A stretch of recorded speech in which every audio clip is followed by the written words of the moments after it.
बिस्मिल्लाहिर्रहमानिर्रहीम। नाज़रीन अस्सलाम वालेकुम। आप देख रहे हैं साबिर शाकिर को यूट्यूब चैनल पे। आज है जनाब 15 जून साल 2020 और दिन है आज मंडे का। आज हम ज़रा दाखिली सियासत के बारे में बात करते हैं। 3-4 चीज़ें इम्पोर्टेंट हैं और सूरत हाल ये है कि वज़ीर-ए-आज़म इमरान ख़ान के जो मुखालिफिन हैं वो उनको घेरने की पूरी कोशिश कर रहे हैं और ख़ास तौर पे कोरोना से जो सूरत हाल पैदा हो चुकी है वो इंतहाई गंभीर है और ये किसी और ने नहीं बताई, ये हुकूमत ने ख़ुद बताई है और इंतहाई अलार्मिंग यानी कि वो सुन के भी खौफ आता है। ये बताते हैं आपको। फिर आज ख्वाजा आसिफ साहब ने एक तकरीर की है, बजट तकरीर थी वो, ओपनिंग कौमी असम्बली में। उन्होंने जनाब फिर ये कहा है कि इंटरव्यूज़ हो रहे हैं और वज़ारत उज़्मा के लिए हो रहे हैं और ये सब कुछ ख़त्म होने वाला है और उसका जवाब फिर असद उमर साहब ने दिया। इस पर भी बात करेंगे। फिर एक और अच्छी ख़बर आई है और वो ख़बर है शुगर मिल्स एसोसिएशन, जिनको हुक्म इम्तनाई मिला था, वो आज हुक्म इम्तनाई स्टे ऑर्डर ख़त्म हो गया और तहकीकात अब आगे बढ़ेंगी क्योंकि वो मशरूत ऑर्डर था चीनी 70 रुपये किलो देने का, लेकिन चीनी 70 रुपये किलो नहीं दी गई। आज जब अदालत ने पूछा तो उनको बता दिया गया कि जनाब अभी ख़त किताबत ही चल रही है, अभी तक कुछ हुआ नहीं है। तो जिस पे चीफ़ जस्टिस सतर मिनल्ला साहब ने कहा कि वो तो फिर ऑर्डर ही इससे मशरूत था,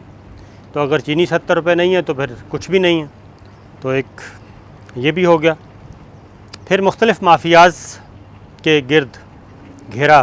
तंग हो रहा है और साथ ही साथ कुछ स्कैंडल्स भी आ रहे हैं। एक टेलीफोनिक स्कैंडल आया और वो उसके बाद फिर पंजाब हुकूमत की तर्जुमान उज़्मा कारदार, उनको आज बरतरफ़ कर दिया गया, उनके ओहदे से हटा दिया गया। फिर सिंथिया रिची और उनके ख़िलाफ़ पूरी कोशिश की, FIA ने भी जान छुड़वाने की कोशिश की, पुलिस ने भी जान छुड़वाने की कोशिश की, दीगर इदारों ने भी। तो बिलाखिर आज इस्लामाबाद की अदालत ने सिंथिया रिची के ख़िलाफ़ FIR दर्ज करने का हुक्म दे दिया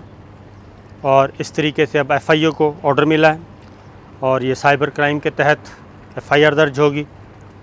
अब देखना है कि सिंथिया रिची जो हैं वो अब अगला काम क्या करती हैं, क्योंकि इत्तलात हैं ये कि उनके पास अभी तक कुछ मटेरियल और भी ऐसा है, वो ऑडियो भी हो सकती है, वो वीडियो भी हो सकती है। और अगर सिंथिया रिची जो हैं वो सारी चीज़ें मैदान में ले आती हैं और कंप्रोमाइज़ नहीं करती तो फिर मामलात काफ़ी गंभीर हो सकते हैं और पाकिस्तान की सियासत पे इसके काफ़ी तेज़ी से असरात मुरतब होंगे। फिर एक और ख़बर है, वो है जनाब कि इंडिया ने हमारे 2 गैर सफारती अहलकार दिल्ली से निकाले थे और उन पे इल्ज़ाम था कि जनाब वो अपनी डोमेन से हट के काम कर रहे हैं, हालांकि कुछ भी नहीं था और वो अपना मामूल की सरगर्मियाँ सर अंजाम दे रहे थे। और उसके बाद फिर आज 2 इंडियन हाई कमीशन के अहलकारों को धर लिया गया और उन पे इल्ज़ाम यह है कि जनाब उन्होंने एक्सीडेंट किया और पाकिस्तान के इस्लामाबाद के शहरियों को कुचला और उसके बाद फ़रार हो रहे थे, गाड़ी छोड़ के भाग गए थे और उनको फिर गिरफ़्तार किया गया। वो इस वक्त थाने में हैं, पुलिस स्टेशन में हैं और पुलिस स्टेशन में उनके ख़िलाफ़ FIR दर्ज हो चुकी है और इंडियन हाई कमीशन के सीनियर अफसर जो हैं उनको मिलने की इजाज़त दी गई है। उन्होंने उनसे मुलाकात की है और सारी डिटेल्स बताई हैं। तो ये इंडिया को मेरा ख़्याल लेने के देने पड़ जाएंगे, क्योंकि बिलअमूम ऐसा होता है कि इस तरह के एक्सीडेंट होते हैं, मामूली नौइयत के अगर हों तो दरगुज़र किया जाता है, ख़ास तौर पे गैर मुल्की सफारती या गैर सफारती अमला, और उनको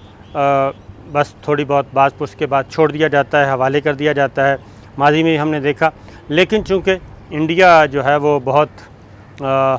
ओवर डूइंग करता है, ओवर एक्टिंग करता है और पाकिस्तान के अमले के साथ उसका बहुत ही रवैया नाज़ेबा होता है। और अगर खुदा न खास्ता पाकिस्तान के भी सफारतकार उधर कोई ऐसा इशू हो जाता तो अजीब व गरीब किस्म की हमें स्टोरीज़ सुनने को मिलती, लेकिन पाकिस्तान ने एक बहुत अच्छा रिस्पांस दिया। अब आते हैं जनाब एक और ख़बर, वो पहले शेयर करते हैं फिर सियासी बातों पे आते हैं। सऊदी अरब ने इस बार जी ऐलान किया है, बल्कि ऐलान अभी नहीं किया, तकरीबन जो सूरत हाल बनती जा रही है वो है कि इस साल हज नहीं होगा और इसमें महदूद से महदूद तर करने की कोशिश की जा रही है, क्योंकि सऊदी अरब में भी अभी तक कोरोना पे काबू नहीं पाया जा सका और सूरत हाल मखदूश हो रही है, नंबर्स बढ़ रहे हैं, मुसलसल बढ़ रहे हैं। तो वज़ारत हज सऊदी अरब ने जो एक प्रपोज़ल बना के भेजी थी, उन प्रपोज़ल से वज़ारत सेहत सऊदी अरब जो है वो इत्तफ़ाक़ नहीं कर रहा और उस प्रपोज़ल के मुताबिक हज का दौरानिया कम करना था, ड्यूरेशन ऑफ स्टे 20 से 25 दिन करना थी। फिर जो गैर मुल्की हुजाज किराम हैं उनका कोटा कम करके 20% का कहा गया था कि 20 से 25% कर दिया जाए। और फिर जो अंदरूनी मुल्क सऊदी शहरी हैं उनका कोटा भी कम से कम कर दिया जाए। फिर मिना में ख़ैमों में रिहाइश का जो नंबर्स हैं वो कम कर दिए जाएँ। ट्रांसपोर्ट बाई एयर सफ़र, जहाज़ में अगर 100 पैसेंजर हैं तो 50 कर दिए जाएँ। ये सारा काम तजवीज़ किया गया था, लेकिन वज़ारत सेहत ने फिर भी अगर ये भी कम किया जाता है तो फिर भी नंबर्स जो हैं हुजाज किराम के वो आज़मीन हज के लाखों में चले जाते हैं और 5, 6, 7, 5 लाख तो कम से कम मिनिमम जो नंबर है वो 5 लाख होना था। लेकिन वज़ारत सेहत सऊदी अरब ने इससे इत्तेफाक नहीं किया और अब इत्तलात यही आ रही हैं कि ज़्यादा चांसेस हैं कि हज जो है वो गैर मुल्की आज़मीन के लिए हज जो है वो मौकूफ़ कर दिया जाएगा। अलबत्ता हज का एहतमाम ज़रूर होगा, हज का फ़र्ज़ ज़रूर अदा किया जाएगा, लेकिन मुकामी लोग और बहुत महदूद SOPs के मुताबिक वो काम किया जाएगा। अब आते हैं जनाब वज़ीर-ए-आज़म इमरान ख़ान के ख़िलाफ़ क्या कुछ हो रहा है और क्या वज़ीर-ए-आज़म इमरान ख़ान को इसके बारे में पता है। इस वक्त जो कोरोना की सूरत हाल है जनाब वो बहुत ज़्यादा गंभीर होती जा रही है पाकिस्तान में, दुनिया भर में भी हो लेकिन पाकिस्तान में बहुत ज़्यादा हो रही है। और जो नंबर्स बताए गए हैं वो ये हैं कि अगले महीने के आखिर तक ये तादाद लाखों में जाएगी और अगस्त में ये तादाद मिलियन क्रॉस कर जाएगी जी मुतासरीन की। और उसी तरीके से अमवात में भी बहुत ज़्यादा नंबर्स बताए जा रहे हैं कि अमवात भी बहुत ज़्यादा हो सकती हैं और वो नंबर भी वो तादाद जो है वो ज़ुबान पे लाना भी उससे भी खौफ आता है। इसलिए अल्लाह ताला से दुआ है कि अल्लाह ताला हमें महफूज रखे, लेकिन उसके लिए ज़रूरी है कि एक तो मैं अगेन बार बार कहता हूँ कि बाज़ चीज़ें ऐसी होती हैं जहाँ पे इंसान तमाम इख्तलाफात भुला के बैठ जाता है और उस मुसीबत से निपटा जाता है। तो जब तक हमारी सियासी क़यादत, वफाकी और सूबाई हुकूमतें एक पेज पे नहीं होती तब तक ये बीमारी जो है इससे निमटना आसान नहीं होगा, क्योंकि ये इक़दाम करना पड़ेगा पूरे मुल्क में एक ही। और वो इक़दाम ज़ाहिर है सूबाई हुकूमतों को, उसमें पीपल्स पार्टी है जी, मुस्लिम लीग नवाज़ है, JUI है, वो तो इस कहेंगे कि गवर्नमेंट नाकाम हो। अपोजिशन ने तो कहना है और अपोजिशन का गोल यही होता है, अल्टीमेट गोल, कि गवर्नमेंट नाकाम हो और कोई क्राइसिस पैदा हो और हुकूमत को गिराया जाए। अब वज़ीर-ए-आज़म इमरान ख़ान और उनकी टीम क्या इसके लिए रेडी है? क्या वो सूरत हाल की संगीनी से जब उनको अंदाज़ा है, जब उनको पता है कि ये तादाद मिलियंस में जा रही है, 10 लाख से क्रॉस कर रही है, तो फिर क्या वजह है कि दुनिया के ममालिक का मॉडल नहीं अडॉप्ट किया जा रहा? और ये कोई मुश्किल काम नहीं है। मैं आपको बता दूं कि हमारे एक डॉक्टर फयाज़ रांझा साहब हैं, वो उन्होंने एक बहुत अच्छा मॉडल दिया और वो ये दिया कि पोलियो के जो कतरे हैं वो पूरे मुल्क में पिलाए जाते हैं और पोलियो प्रोग्राम के तहत पूरे मुल्क की मैपिंग हुई है, पूरे मुल्क की। और जो पोलियो के कतरे हैं वो 2 से 3 दिनों में पूरे मुल्क में पिला दिए जाते हैं और डोर टू डोर जाया जाता है, तमाम अदाद व शुमार, घर घर, हर घर का नंबर, फिर जो पोलियो वर्कर्स हैं उनको ब्लॉक्स यानी कि एरियाज़ अलॉट किए हुए हैं।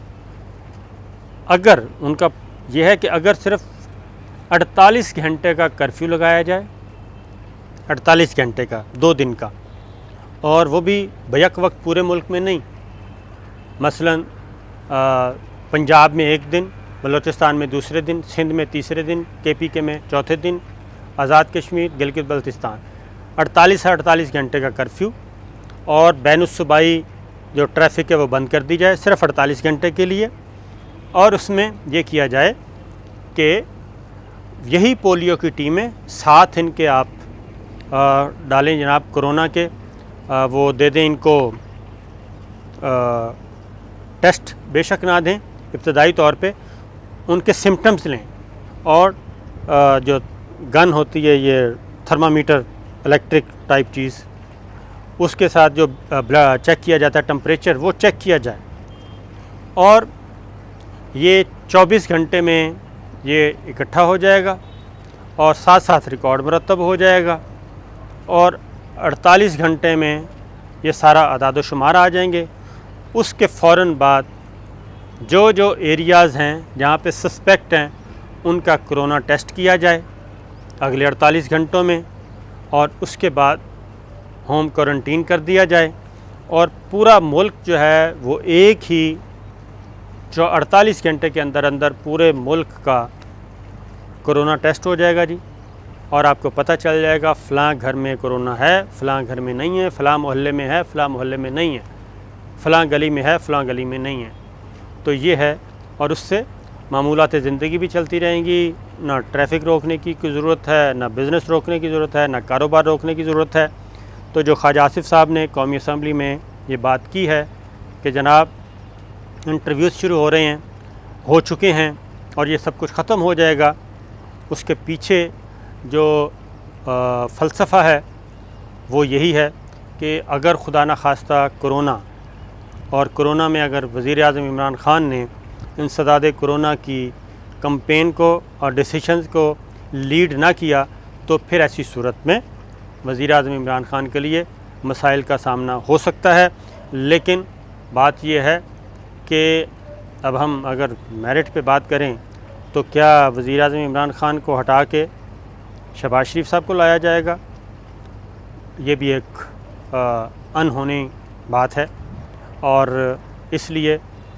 ये कुछ और ही होगा अगर हुआ तो। लेकिन सूरत हाल ये है कि वज़ीर-ए-आज़म इमरान ख़ान को ख़ास तौर पे तवज्जो देनी चाहिए, और अपनी टीम में कोई थोड़ी सी रद्दोबदल करनी चाहिए, और अपनी आँख और कान खुले रखने चाहिए, और जो उनसे सिंसियर लोग हैं उनकी बातों पे ज़्यादा अमल करना चाहिए, और बाहर की ख़बरों पे नज़र रखनी चाहिए, क्योंकि माफियाज़ जो हैं, वज़ीर-ए-आज़म इमरान ख़ान ने तमाम माफियाज़ को एक ही दफ़ा छेड़ दिया है, और जब तमाम माफियाज़ को आप एक ही दफ़ा छेड़ते हैं तो वो सब इकट्ठे हो जाते हैं, और फिर आप कोई भी इंडिया की मूवी देख लें तो आपको अंदाज़ा हो जाएगा फिर अंडरवर्ल्ड के डॉन किस तरीके से एक्टिव होते हैं। तो सारी सूरत हाल ख़ान साहब के इल्म में होनी चाहिए। अब वज़ीर-ए-आज़म इमरान ख़ान को तीसरा साल शुरू होने को है जी, तो अब उन्हें फ़ैसले ख़ुद करने होंगे।